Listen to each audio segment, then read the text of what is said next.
You are watching Luntha television and it's time for news. My name is Hilbert, and now let's have a look at our top stories. Pope Francis appoints EWTN's Colin Donovan to Marian Pontifical Academy. Court stops Democratic Progressive Party from summoning Nkrumah. Parliament speaks on Admark reopening.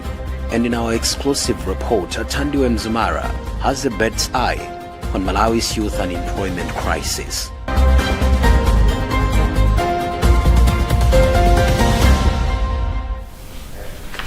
Now the news in detail. Pope Francis appointed Colin Donovan, Vice President of Theology at EWTN, Global Catholic Network, to the Pontifical International Marian Academy, which is tasked with promoting theological understanding and devotion to the Mother of God, the network announced on Wednesday. Donovan was presented with the Marian Academy's letter of appointment and diploma by Bishop Stephen J. Riker during the 9th of August televised Mass. The appointment honors Donovan for his contributions to the field of Mariology and his commitment to spreading devotion to Mary. We have the details. In an interview with CNN on Thursday, Donovan called his appointment a great privilege, adding that it was not something that he was expecting, but a task that he's excited to take on. WTN is the parent company of Catholic News Agency. Donovan said that the Academy promotes Mariological science, the division of theology that studies Mary. The Academy, founded in 1946, organizes international Marian congresses and publishes a journal of their work called Marianum. Donovan is approaching his 27th year working at EWTN, where he serves as a theologian and on-air commentator, often answering questions about Mariology. Part of Donovan's role at EWTN requires him to review materials for broadcast or print, as well as answer questions on the radio during the show Open Line, which he has hosted for almost 20 years. Donovan said that his appointment is an opportunity for him to continue his research and study of Mariology, which makes it quite exciting, apart from the great honor that is represented simply by being appointed to it. Donovan told CNA he has always had a devotion to Mary, a relationship that began when he was a child with the recitation of the Rosary and Marian formation in Canada from his school teachers, the Sisters of Our Lady of Zion. His first encounter with in-depth theology study began his freshman year of college while studying biology at Northwestern University in Evanston, Illinois, when someone asked him his thoughts on Humane Vitae, Paul's the 6th encyclical later on birth control. He went to read the encyclical to form an opinion and said that the clarity of what the Pope wrote about in the natural order of marriage and family just struck with him immediately. Donovan, a Navy veteran, went on to study theology and philosophy at the Seminary of Christ the King in Mission, British Columbia, Canada. He then earned a licentiate in sacred theology from the Pontifical University of St. Thomas Aquinas in Rome. In the early 1990s, before joining EWTN, he was a professor at Aquinas College in Nashville, Tennessee.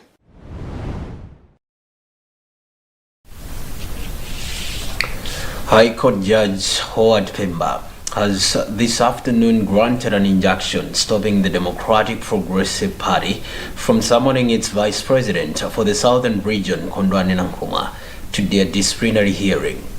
Lawyer for Nkrumah, Wapona Kida, says the order comes after the court in Lilongwe found that the party disciplinary committee comprising 7 members is illegally constituted since the DPP constitution recognizes a 5-member panel. A recent NGC meeting held in Mangoshi appointed 2 more members to the committee.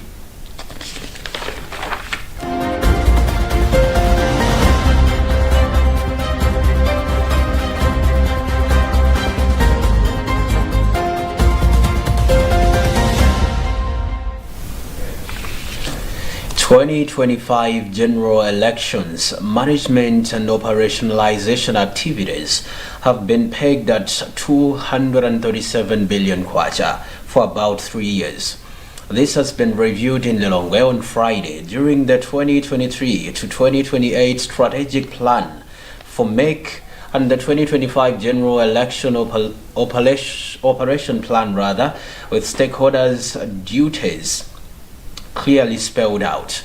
The country's UNDP Deputy Representative Kala Gautake has since disclosed that progress on development partners' commitment to assisting MEC technically.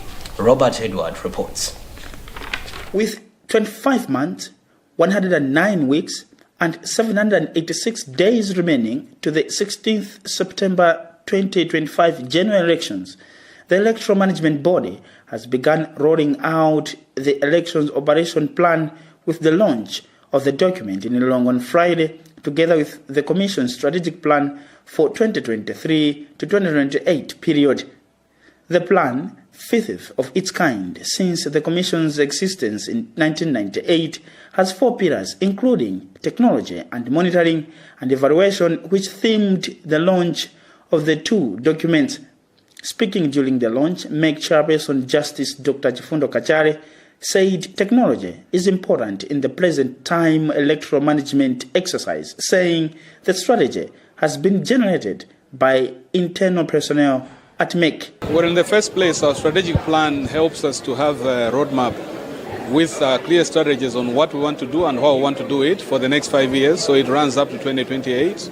And then the operational plan for the general elections in 2025 gives specific timelines and has costed all the activities and who is responsible for doing them, so that we are aware of what activities need to be done. On his part, UNDP Deputy Country Representative Shara Getachew said out of the development partners' commitment of $8.3 million for technical support to MEC, $7 million has already been mobilized by EU, UK, USAID, and CDO, among others.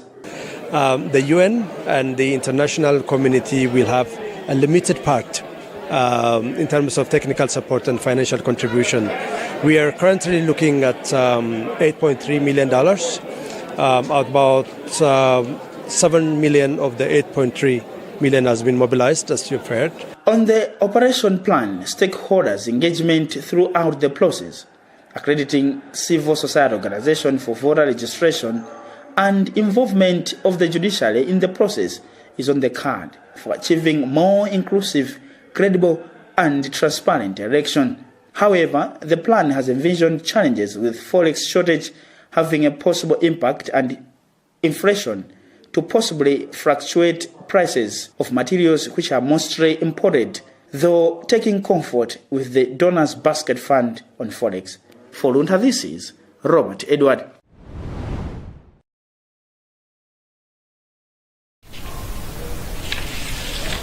The government maintains the relocation of Malawi Electoral Commission said office is independent of the executive. Landsman Stades Gumba said this in Lilongwe on Friday when he handed over new office space at Development Building in City Center to the Commission. Speaking at the ceremony, chairperson of the Commission, Dr. Chifundo Kachare, reviews that the relocation will save 1/3 of the Commission's budget. Robert Edward reports. The office spaces at the Mpiko-owned Development House in Lilongwe City Center are a temporary, as purpose-built structure for Malawi Electoral Commission is yet to commence its construction. Speaking during the handover of the office space, Minister of Lands Deus Gumba distanced the executive arm of government from the relocation of MEC, saying the development has been in MEC's strategic plans. It is not done by the executive because we are saying this was part of the strategic plan. As you heard from the chairperson, this activity or this plan started around 1998 to this date. So it's just that this time around, this administration has actually facilitated their movement this time around. So indeed, it's not our plan as executive, but they make its plan according to their strategic plan from long time ago. MEC Chairperson Justice Dr. Chifundo Kachare cited significance of the relocation to Lilongwe logistically and that it will enhance engagement with stakeholders. The significance even of the logistical savings. I mean, we are saving something not less than a third of the expenses that go into running elections, which is, when you look at elections budgets, they're quite a significant sum of billions of kwachas. And we do believe that that goes to consolidate the relevance of the Electoral Commission as an MDA that discharges its purposes in an effective and efficient manner. The debate to relocate MEC from Luntha to Lilongwe dates back to 1998, and in 2001, MEC applied for the allocation of land for their purpose-built offices in the capital, which, according to Kachari, the process to construct the offices in Area 4 begins shortly. The offices at Development House have been described to be in line with reforms implementation. For Luntha, this is Robert Edward.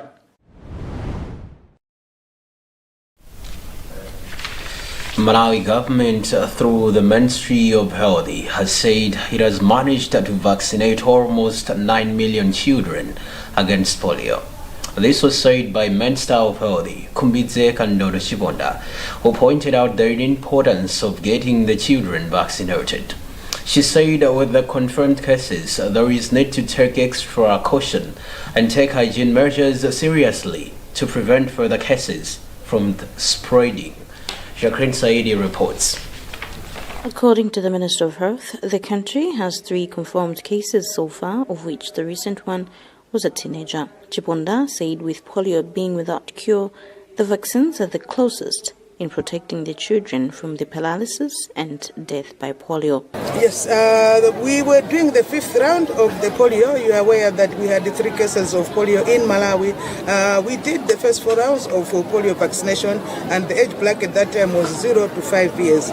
Now, of course, the 3rd case of polio was a girl of about 14 years. So with the guidance from World Health Organization, we have now increased the age bracket of the polio vaccination from 0 to 15 years. And that is why the number now has increased.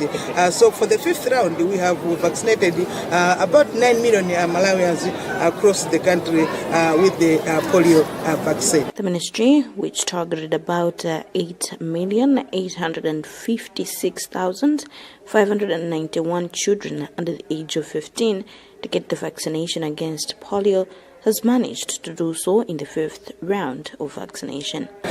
So far, the only confirmed cases are the ones we are talking about, the 3 cases. We have not had any more cases, it's just the 3. But polio, of course, it has no cure. That is why, prevention is important, but also, vaccination is very, very important.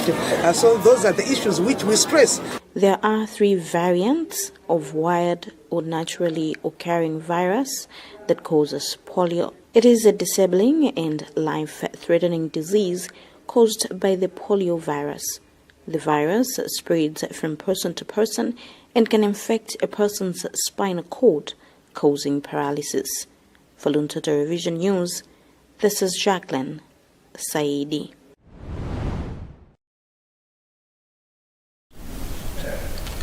You are still watching news right here on Luntha Television and on our various social media platforms. Now let's have a look at our top stories once more before we proceed. Pope Francis appoints EWTN Colleen Donovan to Marian Pontifical Academy. Court stops Democratic Progressive Party from summoning Nkrumah. Parliament speaks on ADMAC reopening.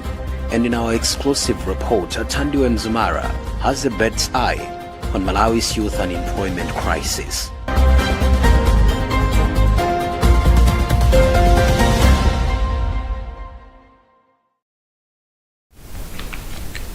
Welcome back. The extradition case involving Prophet Shepherd Bushiri and Prophetess Mary Bushiri returned before the Lilongwe Magistrate Court in Malawi this morning.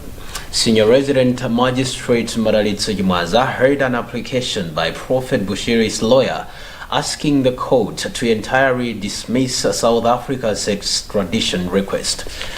The prophets are arguing that South Africa has contentiously laid out legal procedures in filing their extradition request. A lawyer for Bushiri's Wapona Kita told the court that in terms of extradition Act, specifically Section 13, It is mandatory that an affidavit leading to extraditing a person must be authenticated.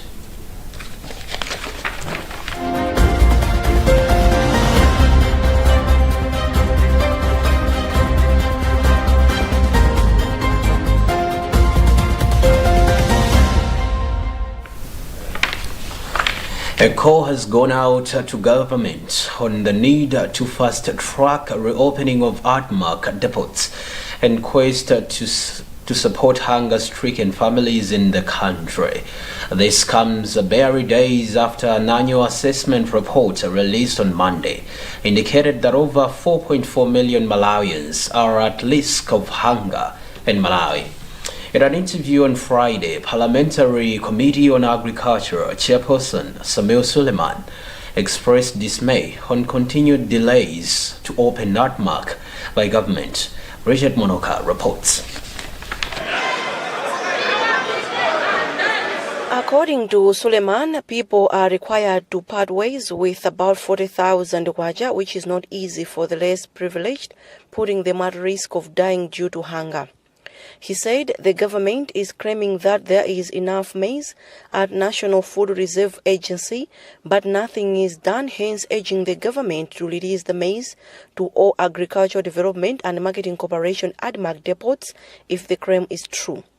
Suleiman also questioned the Ministry of Agriculture's statement, which was made earlier today in Parliament, calling it senseless. The minister is not serious.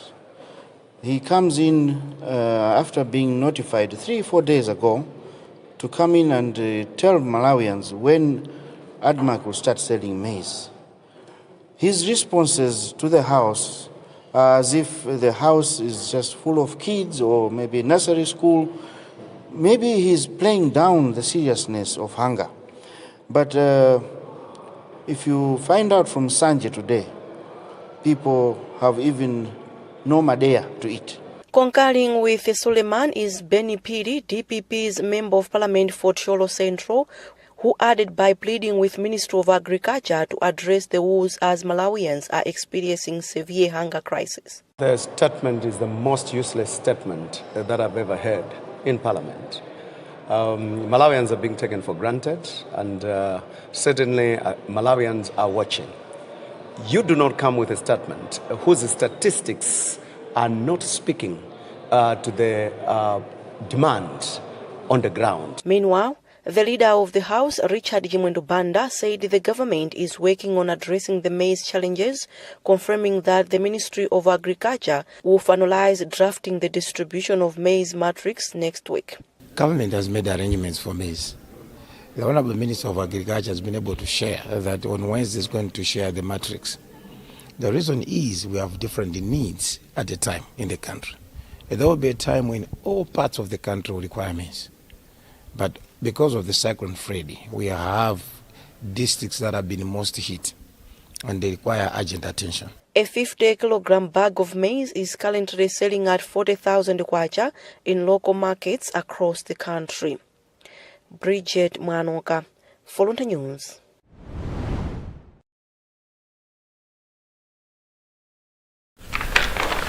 Member of Parliament for Nsanje Lalanje constituency, Gladys Ganda, has expressed concern over government's delays to address the current struggles that expectant mothers are going through in her area. Speaking in Parliament on Thursday, Ganda wanted to find out from the Healthy Minister Kumbidze Kandodo Chiponda as to why Kalemba Healthy Facility is not being given money to allow expectant mothers get services despite it being on the list of healthy facilities to benefit from government service level agreement.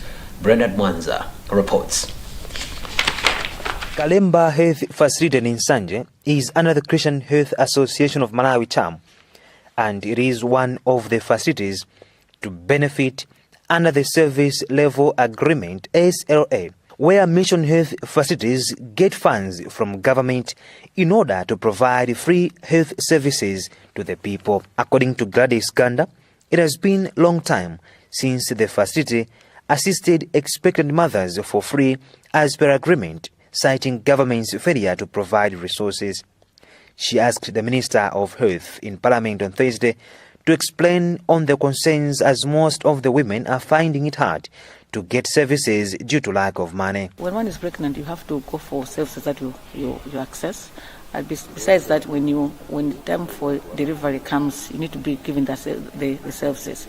As I speak, they're paying more than 30,000 kwasha if you want to have the services at Kalemba, if you're giving a normal birth. But if it's through Caesar, some are paying 70,000, 80,000, 120,000, which is not possible for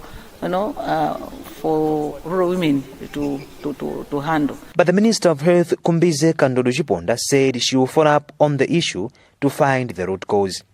On his part, Finance and Economic Affairs Minister Sostin Gwengwe said there may be some minor errors leading to the skipping of the facility in transferring SLA funds, while promising the legislator that he will also look into the matter, as most of the CHAM facilities are being given the required resources. Meanwhile, Uganda has revealed that her constituents have agreed to meet in order to map the way forward in case authorities will not act accordingly.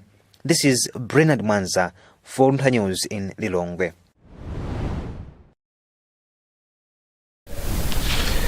Despite the supportive policy and legal framework, Malawi youth continue to experience multiple deprivations, one of which is unemployment, with a number of young people sitting docile at home with nothing to do even after graduating.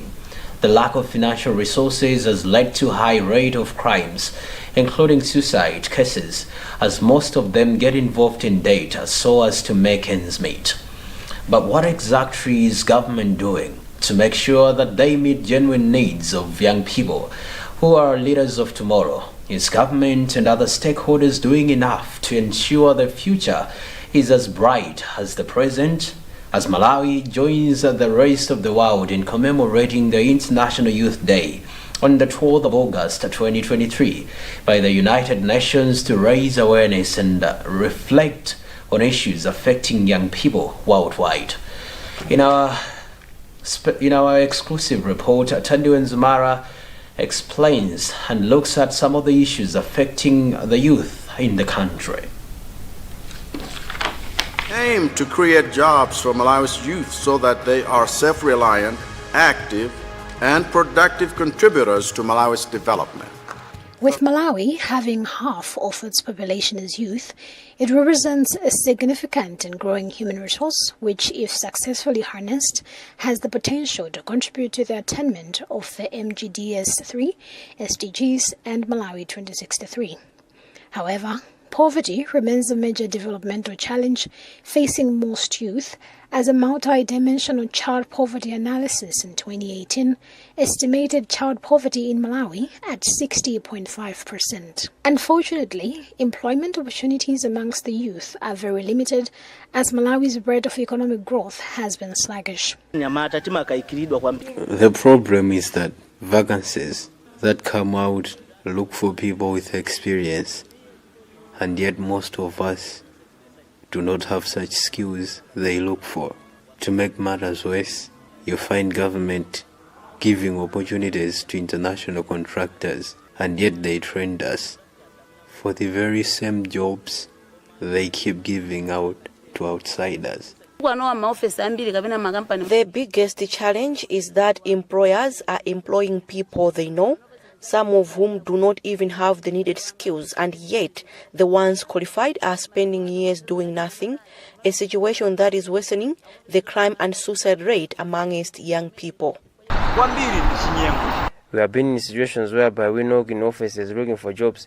We are told they are not looking to employ, but at the same time, someone they know comes in and is employed immediately. And we are left out. Some days we go without food to eat as we search for jobs, even if it's just a piecework. Recently, 26-year-old Calvin Fatani went viral on social media after being pictured at the entrance of Capitol Hill carrying a placard written "Looking for a job as a driver," was given opportunity as a driver at Diplomat's Car Hire. Fatani said he had been looking for a job for close to a year and was struggling to take care of his wife and child, hence resorted to taking up the brave step.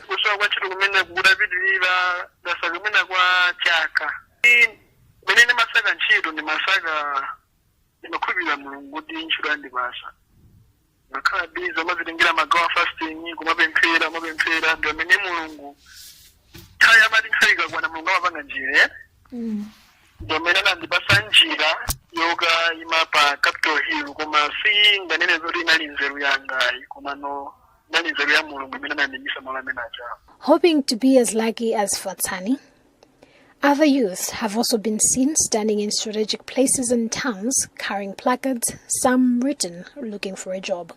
Whilst backing the method, saying the youths are just trying to get the attention of their potential employer, social commentator Alaki Mbewe challenges government to come up with practical solutions to specific challenges in empowering youths. Time now that they should be able to create opportunities for businesses to promote youth empowerment in as far as the economic practices are concerned. Concurring with Mbewe, Youth and Society, YAS Executive Director Charles Kajoloweka advises government to dwell much on the development of vocational skills among the youth as one way of reducing unemployment rate. We are looking at the national youth policy that has been put in place, and the job of government is to ensure that those policies, those interventions are implemented. There is no, shortcut about, fighting poverty and giving young people lifetime opportunities. So we must invest in policy implementation. In a recent interview, spokesperson in the Ministry of Education, Patsom Konera, said government is reintroducing technical subjects in primary schools so that pupils and students are imparted with the very skills empowering them to employ themselves and others in the process. Of education to align itself to the Malawi 2063 vision, where we are implementing the human capital development. So it is that we should revamp technical subjects at primary school level. This includes midcraft and artcraft.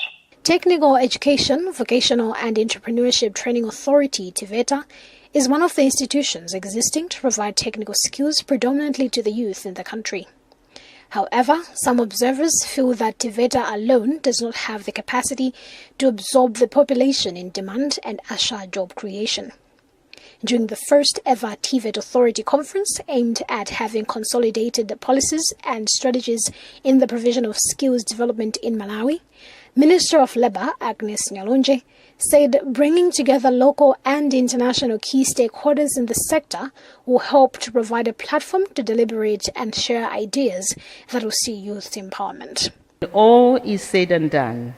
The biggest question before us today is how do we move from the current low levels of access to skills development to the magnitude of scale necessary for Malawi to achieve the status of an inclusively wealthy upper middle income country by 2063. The Ministry of Youth and Sports is the lead government agency which is, among other things, responsible for facilitating youth development and promoting their active participation in national development by providing direction to government and other stakeholders on mainstreaming youth issues, guiding and monitoring youth-related policy processes, and managing information on youth programs and formulating and reviewing the youth policy. I've allocated resources about 800 million to roll out the National Youth Service to all the districts in the country. So in this program, we are targeting to train the youths in mindset change and business management. But also, when we are done with that, we will train the youths in various vocational skills, which should be able to give them an opportunity to get employed because they are now skilled. Not only get employed, but also they can start their own enterprises. And when they start their own enterprises, we expect that with those enterprises, they should be able to employ other youths. As the world commemorates this year's International Youth Day under the theme Green Skills for Youth Towards a Sustainable World, It is important to note that to be relevant as a nation, youths must be empowered in such a way that no obstacle can stand in their ways. Let us all join hands in reinforcing the aspirations of the Sustainable Development Goals SDGs, Agenda 2030, which stresses the importance of active youth engagement in sustainable development efforts in achieving sustainable, inclusive, and stable societies by 2030, with all the 17 SDGs critical, directly or indirectly, to youth development.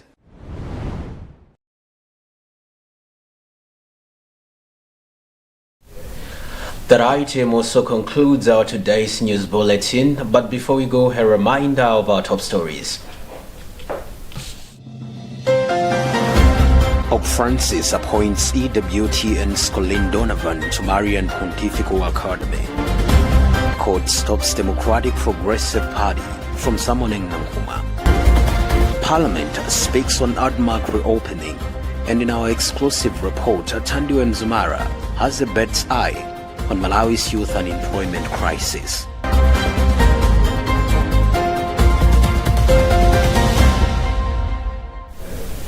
My name is Helbert Scott, and thanks for watching, and it's goodbye for now.